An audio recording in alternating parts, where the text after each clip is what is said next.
Hey there, fans of brotherly love wrestling. It is I, Vic Delicious. Philly's own, the Mecca here. It is the real McCoy, J.D.X. Justin D. Xavier. And it's your man, CD, the fallen angel, Christopher Daniels. Hello, boys and girls. This is your old friend RJ City. Hey there, brotherly love wrestling. Bill Carr here. Hey everyone, this is two-time guest Wheeler Yuta. Two bozos from Philadelphia flapping their gums about pro wrestling this, pro wrestling that. Which is not that unique in the grand scheme of things yet. You are in for a treat because you're tuned in to Brotherly Love Wrestling. Philadelphia, are you ready? No! They said, are you ready? This is Brotherly Love Wrestling Podcast, your first stop for everything professional wrestling.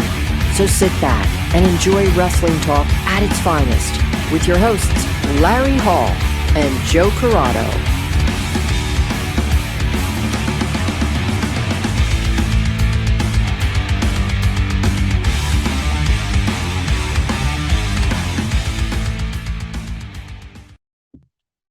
You have the talking point and the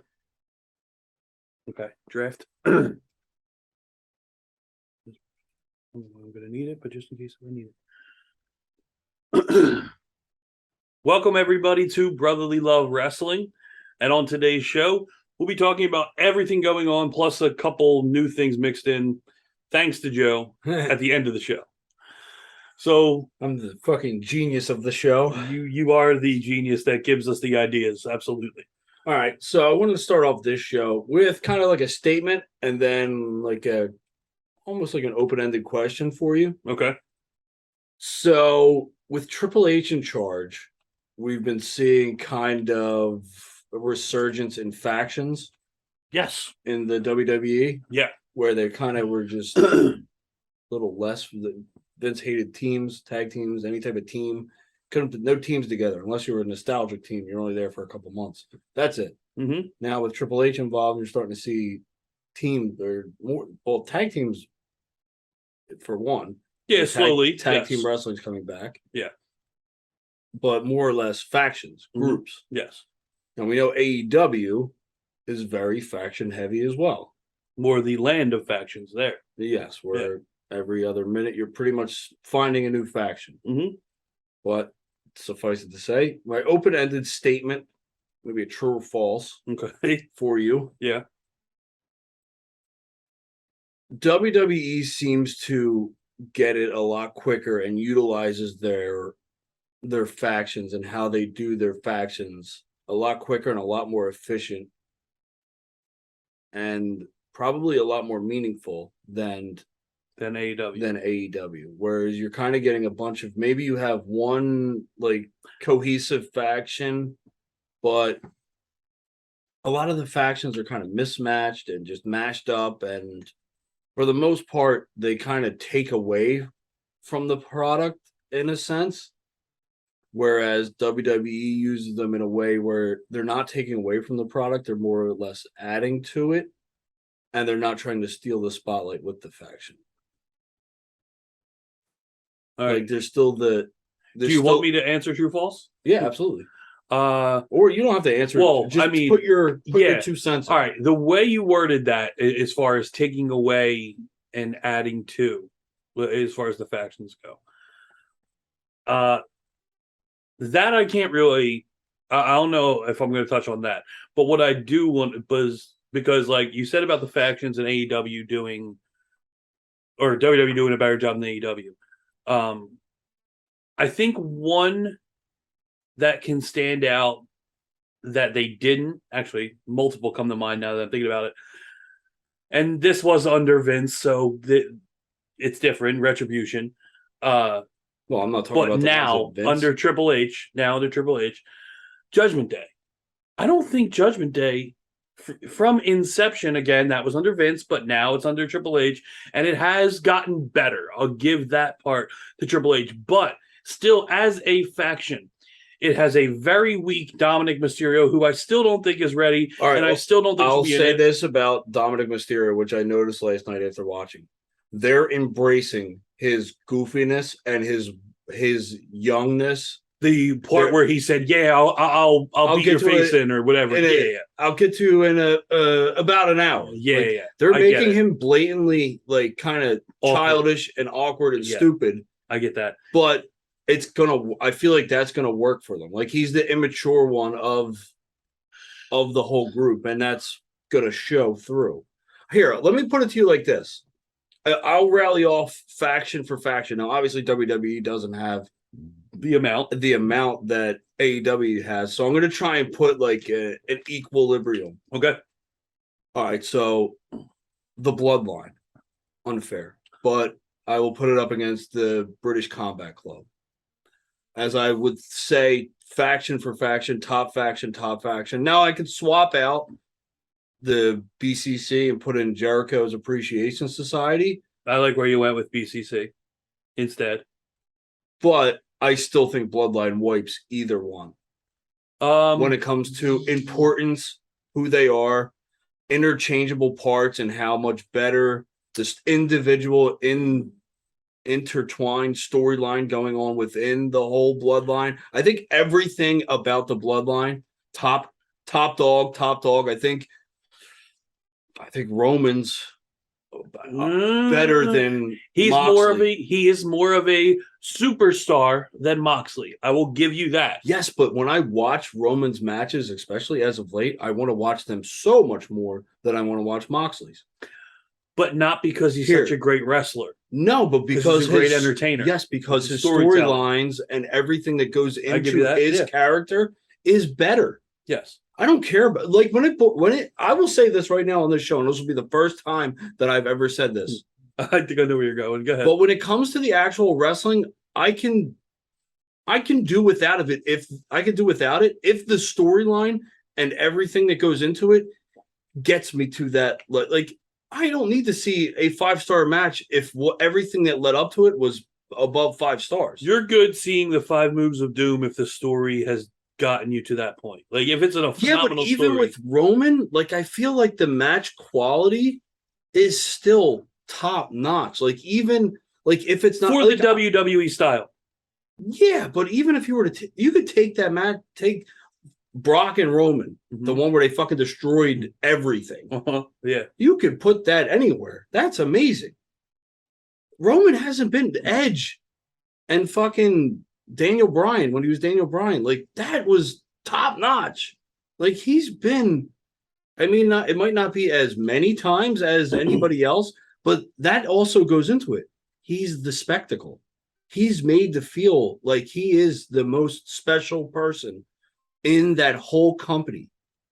And that's WWE's way. That's exactly how they present their stars. But AEW doesn't present their stars like that. Yeah, but here's the thing. Sometimes less is more. I agree.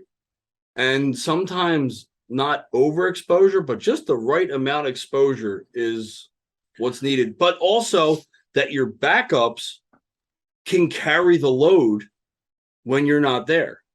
Okay, you know what? And if Moxley wasn't on the show, I'll put the Usos, Sammy, and Paul Heyman, unfortunately, over Bryan Danielson, Yuta, Cesaro, and Regal. Okay, wait. I'm going to challenge you right there. Okay. Stop right there. I will. Bryan is better than Jay and or Jimmy. Okay, in the ring. But period. I think, again... And so is Cesaro, for that matter. That's fine. Claudio, whatever. I'm sorry. I'm so used to that. No. Yes, Claudio. You're taking it. You're taking it. Well, I'm breaking it down. Yeah, you're breaking it down on the wrestling way. Yes. But I will put it to you like this. Everything that's going on with the Usos and Sammy, still more interesting than anything BCC has going on. Because they've intertwined their whole... Well, look, story, I get, 100%. The Here's Bloodline story going on, I agree. Yes, but that's so good that their matches are great too. Like, that's what they have going for them. It doesn't have to be, like I said, it doesn't have to be a 5-star match, as long as it's entertaining. But if you're getting overly entertaining matches with storyline, I think it's hard to beat. I'm not those things. I agree with you. Like those things, I agree with you on. But when you talk factions, and as far as star power and who I want to see, I like The story itself, I agree with you. That I agree because there is no story with the BCC. There's no story there. The only story they have, there's not a strong enough story to keep me. The only story they have right now going is Yuta MJF a little bit, not even that much. MJF's also intertwined with Moxley too. Yeah, but they had that little bit and Moxley as well. And then they had Jericho and Bryan with the whole ROH thing. Cesaro, he's been doing Claudio. Oh my God, thank you. That's only because son of a bitch. Yeah, Claudio. I mean, after he lost the ROH title to Jericho, it kind of watered him down a little bit, and now he's pushed to the back burner. Regal is Regal. He's not on the mic as much as Heyman is. He's not playing the character. He commentates throughout every one of their matches. He commentates, yes, but as far as contributing, as far as they're two completely different styles of the manager, the handler, whatever you want to call it. Heyman's better. Heyman is better. Oh, you could just say that. I'm not trying to avoid that. If we're going, I'm not trying to avoid that. If we're going tit for tit. Yeah, that's right. I said it. Okay. And if we're going into every part of the faction, Heyman's so good that 100%. He kind of washes out.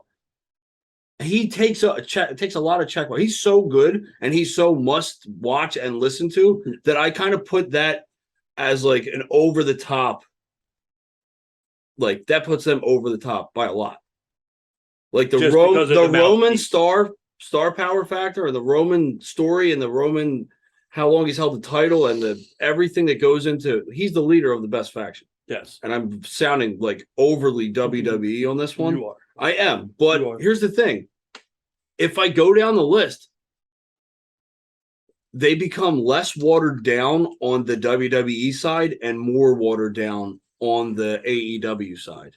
That's the problem. Like, it's more quality. Well, and I think I know why, or I would like to explain why I think they are. It's because this is a wrestling company. What AEW wants to be. They want to be for that hardcore wrestling fan who doesn't. That's what they. Well, look, do they? We know that they're more entertaining. As much as they push Jericho. Yeah. Look, I don't care if he's the Lionheart again. You're there to watch him be entertaining. You're not there. Like, if you're there to watch those lion salts and all that craziness that he tries to do that he shouldn't be doing anymore, by all means, good for you. But Jericho is an entertainer. No one's going there to see a Jericho match. I agree. But the wrestlers they do have. That's why the indie people, the indie fans. Well, are if I'm there. going to go wrestler for wrestler, I'm still putting Seth Rollins on the top of both companies. Well, now you're getting way out of there. We're talking about factions. Yes, I know. We're talking factions, but if you want to go how did I fucking get into defending AEW? Because that was the whole point of this. Because if we both piled on one end, then it wouldn't have made for interesting conversation. I mean, you had to pick a side. I unfortunately kind of played into what side you had to pick. Yeah. But strategically, I finally did it. All right, so let me go a next level down. So I'm not going to argue with you. We don't have to. No, I want one more. I want one more shot at this. Oh, okay. Because I was right on the first one. Go ahead. Well, no, because I had more in my head after the Bloodline and BCC when you went there. A faction now, because I want to know what the next faction you think is atop the WWE factions. I mean, and unfortunately, they're not at full strength, but the New Day, and New Day takes out whoever the hell else next you're going to say. New Day wipes them. Resume 1,000%. Yeah, but if you're going to go for the whole in-ring thing again, you're not talking about a bunch of slouches. No, I would never say that about those. And you're talking about personality and entertainment, and I mean, if you're talking about complete whatever you want, the total package. Lex Luger. You almost got me on that one. Oh, I know. And I waited for the perfect time. I'm going New Day over whoever you throw out. But if All I'm right, going first with, of all, if that's I- a tag team, not a. I'm not going faction because Big E hasn't been there. And no, that's what I'm saying. I I wouldn't put that one like because they're not at full strength. Yeah. But that would have been unfortunately that would have been my next pick. But I mean, if I'm going the club or if I'm going the what the hell is their name again? Judgment Day. Judgment Day. I mean, yeah, it's not as significant, but it's not supposed to be. Well, and that's the thing is Like, that that's where WWE is still building those. Yes, but they already the factions. They already feel like they mean more. That's what I'm saying. Like they like the ones that they're building. I feel like there's consistency, and I feel like they're putting together storylines and they're doing things the right. Like I know I'm sounding like an old fart, like the whole storyline thing though. But when it all comes down to it, WWE is doing what I like. Like, yes, don't get me wrong. I like to see a top-notch wrestling match time and time again. But what I've always fell in love with when it comes to wrestling is not the ring work. It's the storytelling. It's the storyline and everything going. As sometimes crazy as it might be, some storylines, I still like it. And I'll fucking throw one out there even more. A fucking Bailey's crew. I'll put them at fucking one of the top spots over a lot of the male groups in fucking. Well, they can't be over JAS. Jericho is way better. Jericho's squad is way better than Bailey's. And I'll give because you this. Bailey's the I'll only give you one this. who can talk. I'll give you that, and I'll give you that they are running an interesting storyline with the whole BCC. Like they're kind of. And I love Jericho's intertwined a lot, and Daniel Garcia plays a big role in that. Yes, and I like that. I agree. I like Daniel Garcia. I love this whole thing. And I'm not saying that I don't like it. I'm just saying what I like more and what I think is better. I'm not saying that I don't like some of the stuff that AEW does because I do. It's just not as much right now as WWE's doing. Like I went from like not being able to even tolerate Raw to being like I kind of really want to watch it. Like I'm upset when I miss it. Yeah. And that's the feeling I want. Like if I fall asleep midway through Dynamite or if I don't even make it to Rampage, I don't feel like I missed all that much because I feel like they try to get you with it's big into the wow factor. Like this has to happen. It has to be huge. It has to be big. And I think that's a lot of the stuff that WCW did where they weren't playing the long game. They were just trying to hit you with the wow factor. Like, but WWE's kind of doing the slow burn build and they're not giving you like a monumental thing that needs to happen right away. They're not even giving you main title matches on TV. Like they're saving them, they're making them special. And I get like that's the whole. Well, and first of all, they better not with 12 fucking pay-per-views or 13 pay-per-views or 14 pay-per-views, how many they have. AEW only has the quarterly pay-per-view. They only have 4.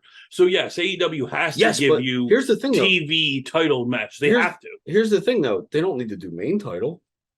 They can do every now and then they do. They can boost that goddamn women's division and actually have some titles mean shit over there. I agree with that. They can do all the other fucking mid championships that they have now. They have the TNT title, they have the Mid-Atlantic Pacific title, they have tag titles, they got trios titles, TBS. They have fucking ROH titles. They have so many titles that they need people to actually, it's the same people every fucking week.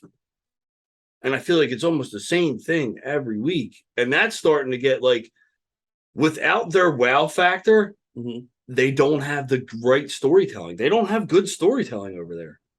Like their most interesting story, and they kind of almost muffed it up to where it's not as interesting anymore. And it had potential to be very, very good, is Christian and Jungle Boy. Like I feel like they dropped the ball with that. I feel like the payoff wasn't that great. I feel like the story went from like, okay, hyper focused to not so much. Hobbs and fucking Starks. Like I thought that was great. And they washed that right under the rug. As soon as MJF came back and Punk was gone, like it's almost like they had some storylines right there and they fucking felt the pressure. So they went right back to their safety net. Yeah, but I think Punk going nuclear obviously hurt them as far as creative plans. Going back to the well time and time again with Moxley and just like running Moxley into the fucking ground. Had no choice. You want to talk about the double-edged sword that is professional wrestling. When Roman was doing it, you were getting shoved down your throat. But now Moxley's getting shoved down your throat, but you're just accepting it. it's the same thing. Like you have so much other talent that isn't being utilized properly. And okay, you have dark elevation. That's great, especially if you're going to bring in like some of the indie people and like it's almost like a tryout thing. Yeah, on YouTube. Yeah, but when you're going to main TV and you're just doing the same thing and the same, like I get it, but sometimes storylines need to breathe, but attention spans are a thing too. Like if you're going to somehow weave your way back into some of these storylines, like I mean, don't make it like a month or two later because I've already stopped caring. Like that's the thing. Like my attention span's gone. Like I don't care. Like I don't want to play the fucking long game with like it's not on TV, but there's like there's a backstage segment like once every 3 weeks. Like, okay. Like that's not that interesting. We know where your time is divvied. We know exactly where the time is divvied. And all this and a lot of the time is divvied to the same people every single week. But you're also they're doing all this without a Kyle O'Reilly, Adam Cole, Young Bucks, Omega, CM Punk. Like so when they come back, everyone that you just named, maybe not Punk, but anybody that comes back, you've just pushed substantially down the line how many other people. And now you really do truly get the same thing every single week. I get it. The big draws are the Bucks, Omega, Cole. You mean those? Yeah, all elite wrestling. Yeah, the guys that put the name in that. Yeah, I mean, look, who gets bumped? Because you know who's taking up TV time every week. Mm-hmm. Even if it's a 2-minute segment, that's still cutting into your TV time. Yeah, there's just less time for everybody else. It's just, I feel like they're doing a good enough job with standing or sustaining everything. And you did, I mean, look, you didn't even touch on, as far as pillars go, you didn't touch on Darby. You didn't touch on Sammy Guevara. I don't like Sammy Guevara. I know you don't. But whether you like it or not, he's one of the young top wrestlers that they have. I mean, I still see Darby getting his TV time here and there. Like, I still think he's one of the quote unquote pillars, just not a strong enough pillar to carry a company yet. Yeah. MJF is probably above and beyond the strongest pillar that they have, and someone that could be interchanged into anything at any time and make it work. He is their most, but he doesn't need to do that in the ring, does he? No, he doesn't. And that just goes down. He did look fucking phenomenal. I'm not the other night in his match. Here's the thing. I don't think that his matches are bad. I think they're very good. But what I think adds to his matches is that he's got something going with everybody that he has a match with. Yeah. And he's that good. He plays to the crowd. He plays to, like, he is making it a show. Mm-hmm. He's not making it a 5-star wrestling match, no matter what you want to give him rating wise. If you want to make up a rating, it's what did he do? He talked you into the building. Mm-hmm. That's what he did. Yeah, every time. He talked you into buying that ticket. He talked you into wanting to see him either win or get beat up. He did that by putting on the show. Yeah, and I think, like you said, even with people like Wardlow and FTR. The show. Yeah, but they're wasting people like Wardlow and FTR and Samoa Joe. They're wasting a lot of people right now. They have probably 80% of a roster that probably isn't being utilized properly. 40% of that might be the women's roster in itself. You're having tag teams and, I mean, people that were really white hot that, like Kingston, like Eddie Kingston. Eddie Kingston is another one of those guys. He's made everything that he's done more interesting because of how he talks and how he presents himself. Mm-hmm. He puts on the show. Even though sometimes when he speaks, it might not look like a show. It might seem sincere. He's still putting on the fucking show. Yeah. He's still talking you into wanting to see him. Yes. And that's what it's all about. Because Eddie Kingston hasn't put on a fucking 5-star match in AEW or I don't know. This is no slight at fucking Eddie Kingston because he's amazing. But it's the same type match. It's a slugfest barn burner. Like, let's beat the shit out of each other. But that's what you expect from Eddie Kingston. Yeah, you know and that's perfectly fine. Yeah. He's 5-star at doing that. Yes. Yeah. So I wanted to bring it back, though. I don't want to get too far ahead of ourselves or away from. I want to bring it back to factions. Okay. And I want to talk about something different. All right. I don't want to talk about something that could end up being the best faction in all wrestling, but we don't know. And I'm talking about the Wyndham Six. Talking Wyatt Six. The Wyatt Six. Yes. Yeah. My mistake. Mm-hmm. And we don't know if this is going to be either a faction of the same person, just different characters, which personally I think would be amazing. I think that's where we're leaning with this from the past Monday night. I think if we get that, I think that's the most creative faction to ever be brought together. It's almost like the Three Faces of Foley, except darker, edgier, and a little crazier, if that's even possible. But we don't know if it could be the Wyndham Six, could be him bringing in other people.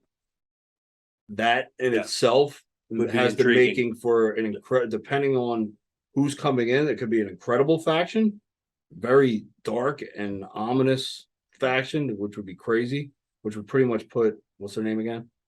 Judgment Day? Judgment Day. That would put them out of business. Yeah, of course. But where we don't know if it's just going to be a single person controlled by some other higher power. We don't know what the hell's going on. Which one would you prefer? See, I love Bray Wyatt. I've loved everything creatively that he has tried to put together and pull off. I've loved everything that he's done. He's just here. I want to throw this out there. Okay. When do we put him in the conversation for the best reinventing himself ever? Like where like I know everyone says, and we've said it too, that Jericho is the king of reinventing himself. But if you look at Jericho reinventing himself, it's kind of just a tweak here and there. It's like I don't think it's necessarily reinventing himself. I think it's the wrong way to go with Jericho. Yeah, but when you come to Wyatt, like this isn't just tweaks. This is like complete. This is like a complete overhaul. But you still see the same person. It's just like in a completely different way. Like when does he go into that conversation of like in reinventing himself? Taker was decent at it. He was good. He had some big integrations of himself. I think Taker right now, if you want to say reinvent, if you want to use that word, I think Taker is one. I think I'm going to put Jericho up there too because he did go through several different phases. later in his career they were tweaks, but like going from Lionheart in Mexico and of course in starting in Canada down and then going to Mexico to be Lionheart, then coming in as Chris Jericho and running through WCW and doing the man of 1,001 holds and all that shit, coming in as Y2J, going from Y2J, and he had 2 or 3 different departures where when he cut his hair, he came in with the suit. He had the save us code with the code breaker Jericho. Like he had those ones that were actual reinventions. And I mean, then the list is by far my favorite. But then that's where it is. It was the scarf. It was the coat. It was the list. You know what I mean? Then it went to AEW and it was Le Champion. Like, you know what I mean? Those are the tweaks. He just got goofy and silly. Yes. But he did have reinvention. So I'm going to put Jericho at 2. And honestly, Wyatt still, I think, needs some time. He needs to finally. Yes. He needs to have. He needs to be able to be there for a while. Like, yeah, he was in WWE for a while for his first run, but he wasn't creatively treated like he probably should have been. And what a lot of us. He wasn't given the Taker treatment. No, but what a lot of us. Even the Jericho believe he's going to get now with Hunter. So this could be the defining role. Like if he's given like the reins and like he's just let go, we could see something like we've never seen before. Yes, and that's what's exciting about this. Yes, like we could honestly see something like, oh yeah, it looks familiar, it looks like the same guy, but we don't know. That's the greatness of Bray Wyatt is we don't know. We like people are speculating. We think we have an idea, but when it all comes down to it, this is one of those things that you just like. All right, you're just gonna have to sit and watch. Yeah, that's all there is to it. And it's going to be slow. and it's going to take time, and it's going to get like weird Mhm. and crazy. Like that's what's exciting about it. Like it's completely different than anything we're seeing ever. And I can't compare much to it because it's so different. Yeah. Who are your Wyatt Six? If you're bringing in other wrestlers, I mean, I'd have to go selfish. I know. I would know. go selfish. We agree. I'd bring the Righteous over, all of them. All of them. Oh yeah, I'd bring Bateman too. I'd go Vincent, Dutch, and Bateman. What about Vita? If you want her, the only thing is I think Sister Abigail is going to be someone with more of a name. Because if you're going to bring in the Righteous, albeit very popular in some towns, they're not some fans. Yeah, they're not nationally recognized. I would think they got a bump with Impact. Yeah, that's true, but still not at the level as if you were to have someone convert like a Liv Morgan and have her be the dark woman of the group. I think she brings the pedigree with her. She's a recently former champion, and she's starting to get weird as it is. So we got Bray, we got Bateman, we got Dutch, we got Vincent. We got Liv. And I think just for S's and G's, you bring Rowan back. Okay. All right. I thought that's where you were going to go with it. Okay. I liked Rowan. I didn't have a problem with him. I thought he was pretty good. I didn't like Rowan by himself. Yes. Having creative try to do things for him because they just made him goofy. Yeah. I liked him when you didn't like the animatronic spider in the cage? No. In the cage. No, I didn't. You didn't like that. No. Okay. I liked him when he was with Wyatt, and I think he flourishes with Wyatt, with a leader, with a partner. So okay, a couple of them I agree with. A couple of them I want to replace. Okay. I would take Bateman out. No offense to Bateman, but I want to go to that name thing. Now I feel like Dutch obviously has worked for the WWE before. Probably still has contacts in WWE. Vincent, I've seen on several occasions Wyatt has retweeted or he has and had interactions with him. I'm sure he knows who Vincent is because Vincent is the Hurricane. Yeah, of course. So Vincent and Dutch for sure. I bring Nikki ASH in as the Sister Abigail. We've seen her, Nikki Cross, be amazing in Sanity. If you watch her in NXT before they ruined her on the main roster. I would bring her as Sister Abigail because I feel like she can pull it off. We've seen her be crazy and out of her mind and could do it. She fits the bill. Yeah. The other person I am bringing along, obviously Bray Wyatt will be a part of it. The other person, which I think is the obvious choice, is Bo Dallas. Yeah. So I think it's Bo. I think it's Vincent, Dutch, Nikki ASH, Bray. And you still have that one spot to where Rowan, I could see because I'm up in the air with that last spot, but I kind of want to bring someone younger. I know he kind of used it as a troll and it was and he did it to make fun of people, but I really want Grayson Waller from NXT to come up and be a part of this. Because that Mercy the Buzzard, I want him to be that character. I want him to be a part of it. I think he's very good at what he does. He's a great heel. He's pretty damn good in the ring. And I think you need to look to the future. You need to build people, throw him in there with all those veterans and let him build. So I think those would be my people if we're going with the Wyatt Six. Either way, no matter who it ends up being, I'm not completely sold on my list anyway. I like your list. I'm just excited to see what is going on. I feel like even though that's what we want, and I think originally that's what a lot of people thought with the Wyatt Six, I feel like it's going to be more of a Wyndham being tortured by these Wyatt Six, or Bray Wyatt, of course, being tortured by these Wyatt Six. I think you're going to get a lot of him trying to cut these promos, him keep coming out and trying to say thank you and trying to be this new man and show you who he really is. And you're going to have Uncle. What if it does this, everything that you're saying? Yeah. And it turns into the Wyatt Six. Which I'm cool. That's cool. But I think at first you need to torture him a little bit. Oh, yeah. He needs to be that tortured soul. Yeah, like they're doing. Sure. Not only that, but it keeps Like, he doesn't even need to wrestle right now. No, he doesn't even need to be in the ring. He's a spectacle. Although I don't like that he's not stuck. They're keeping him on SmackDown as far as coming out and doing his thing. I did not like being on Raw, waiting for it to see what happens on Raw, and just, here's what happened when he came back. And I get it. Fox, I'm sure, loves that they get to hold that. But I like that they're actually taking shots at each brand now. Like they're saying, oh, you want to be a part of the other brand, or he had to run away to the other brand. Like they're making it kind of like a competition. Like, we're not in competition with anybody else. We're in competition with each other. Yes. I always like that. Back to the old style and leading towards Survivor Series. We're coming towards Survivor Series. So it's good that they're doing that. Right now, they're not even right now they're focused 100% on Saudi. Yes, of course. They have and you know what's funny about that is that they've made it a lot more interesting card than it has any right to be. Yeah. More than any of the past ones. He's not really bringing, his big callback was Brock.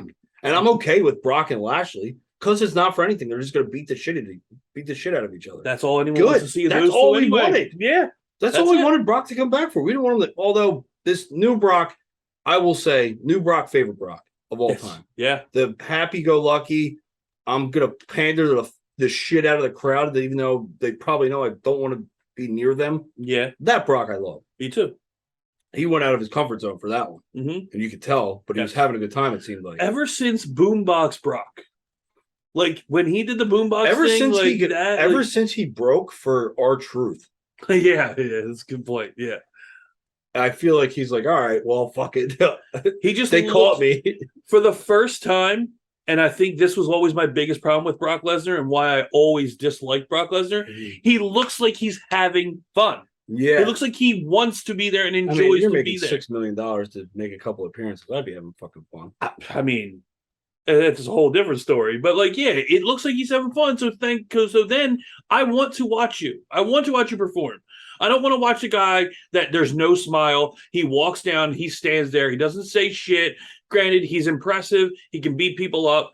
I can see people getting beat up. That's no thing. But to see a guy who you see his personality, you see him having fun, you see him laughing, you see him in driving a clips, you see him in clips on TikTok and all, fans breaking his character when he's standing ringside and doing shit. That's what people want to see. You want to be a little bit more relatable. I know you hate or you don't like people, you don't like crowds, but doing shit like that endears you to the fans, sells more merch, makes more money, puts more people in the seats to see you. So I think this Brock, I agree. Favorite Brock by far. And it's not even close. All right. I don't want to go down the road of where we talk about the Saudi show, so we'll save it for another time, maybe for after it happens. But didn't want to get too far off into a tangent over fucking the Crown Jewel or the Saudi show or anything like that. But what I wanted to do was a kind of mini mock draft. And being that it's the time of the year for Halloween, and if anyone's seen the TikTok 5-person drafts, 5 versus 5, starting 5, I wanted to do the starting 5 Halloweeny, creepy, scary gimmicks all time in wrestling. Sort of like our Essential series, only condensed, very slimmed down. Yeah, yes. Condensed, but maybe even more entertaining. Who knows? So, let's put it this way. It's already been pretty entertaining for me. And that will be an inside joke because no one will ever know what the hell we're talking about. But being as I am such an incredible human being and a great philanthropist, I've decided to give you first pick. I don't know if you use that word right. Well, to each his own. All right. Only the good die young. I get the number one pick of the creepiest, scariest gimmick. There is really, literally one. Only the one that comes to mind. It's probably the most solid pick you can make. That is The Undertaker at number 1. For sure. You can't be disappointed drafting number 2 because you knew who the number 1 overall pick was going to be. You did. Yeah. You have to strategize for after the fact. And for after the fact, if I were to let you have both of these two, I might not be able to put together a team strong enough to beat you. So I'm taking the other brother Kane! I'm taking Kane! But you mean you're taking the brother, not the other brother? Yes, the brother. Shut the fuck up. I'm taking Kane! Oh, Kane! That is I'm honestly like, it surprises me that you pick Kane number 1. Here's what I'm thinking is that you have a strong pick. I have to strategize around you. I can't let you have Undertaker and Kane. Okay. I mean, I get that. I get who the next picks are.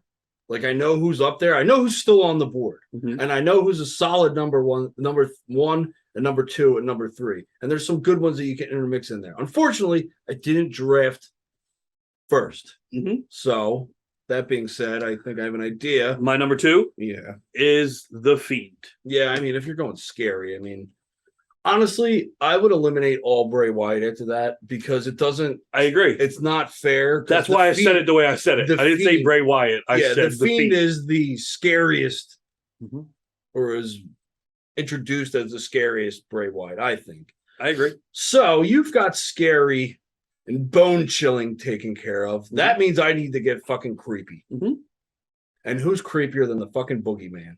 Very good point. And made me physically ill watching him several times. And I still get queasy. I still don't like watching it. I just don't like watching it. I never liked watching it. I still cannot stomach the fucking worms. It makes me fucking sick. Even thinking about it right now, I'm starting to fucking gag. So it's amazing. I'm gonna leave him on. I think Taker Fiend 1-2 combo. I think coming in there overly creepy. I think that helps me.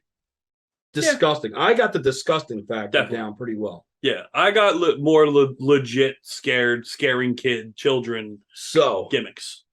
We go to your number 3, and I have a feeling I know who you're not picking. Yeah, I'm going more Halloween-y, like we said. Halloween-y. Yes. And going more like you said, it's gimmicky, it's Halloween-y. Yes, it doesn't necessarily have to be. It could still be a strong character. It might not be a. So, and one of the guy I thought was disgusting in watching him was Isaac Yankem DDS. I love Glenn Jacobs as Isaac Yankem.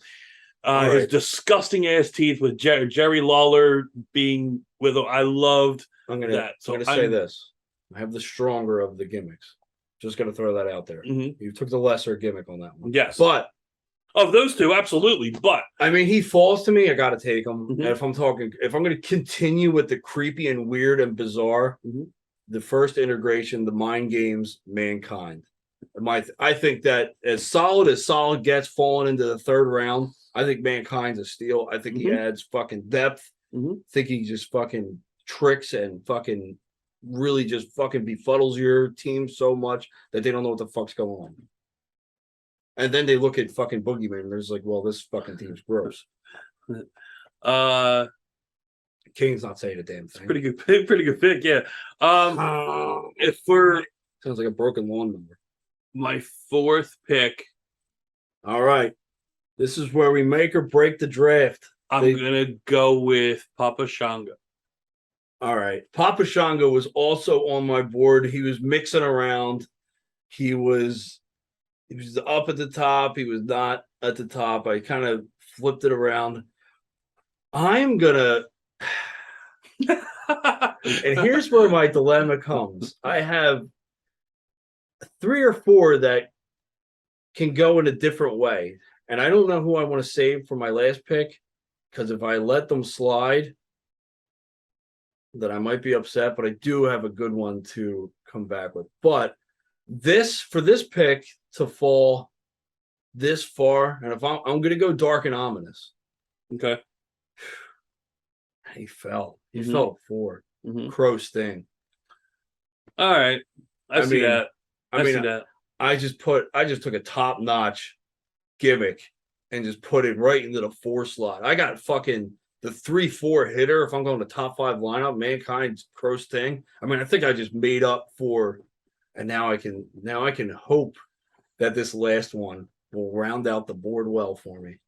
But you have another pick. So my 5th pick. I'm gonna go with gonna go with Gangrel. Oh, good pick. That's a good pick. He was tossed around in the 4 slot for me. Fuck, that's a that's a solid 5th pick. Mm-hmm. That's a very solid 5th pick. Man. Fucking vampire. All right. So I'm going last overall pick. Got to round out my squad. So I'm going to bring it back to my childhood and who scared the living shit out of me. Mm-hmm. I have 2. Okay. But I'm going Abdullah the Butcher. I thought about Abdullah too. And I'm going That's a good one. sheer fucking scariness, like nightmare type shit. And I don't know, whoever's watching out there, listening land, wherever you might be getting this podcast, if you want to say who won, although I think it's me. If you want one more. All right. One more. One more what? One scary gimmick manager. Scary gimmick manager? Yes. Creepy outside the ring manager. All right. Who you got? Paul Bearer. I mean, that's almost not fair. I'm pretty sure Luna Vachon managed fucking Bam Bam. So Yep. I'm going Luna. Honestly, that would have been my other pick. Yeah. Would have been Luna. Luna would have been. I don't know, top. man. I still think I There's got a freaking squad. You do. Absolutely. I think both are pretty damn competitive. It is a very good draft. Good, Yes. good job Yes, on your good job. first draft. Your hands are mighty sweaty right now. Yes. No, All I do is give off heat. What can I say? now I know why we don't do this on a regular basis. But if you have any suggestions for our top 5 next gimmick draft, feel free to hit us up on Twitter, Instagram, Facebook. Yeah. Is that a question mark after Facebook? I don't think I would keep track of Facebook. And Yes. I think I know we have an Instagram. We do have. Do we still have Snapchat? We do not have a Snapchat. Good. Don't No, fucking no. message on Snapchat. We do have it, but again, this is going to be up on TikTok. So we check out us on TikTok. I forgot about that one. Yeah. BLW215. Go give us a follow on TikTok, where you will find our list and more of these drafts or gimmicks, among other things, I'm sure. So we hope Maybe guests. Yeah, maybe. We hope you enjoyed the show, and we'll be talking to you very soon.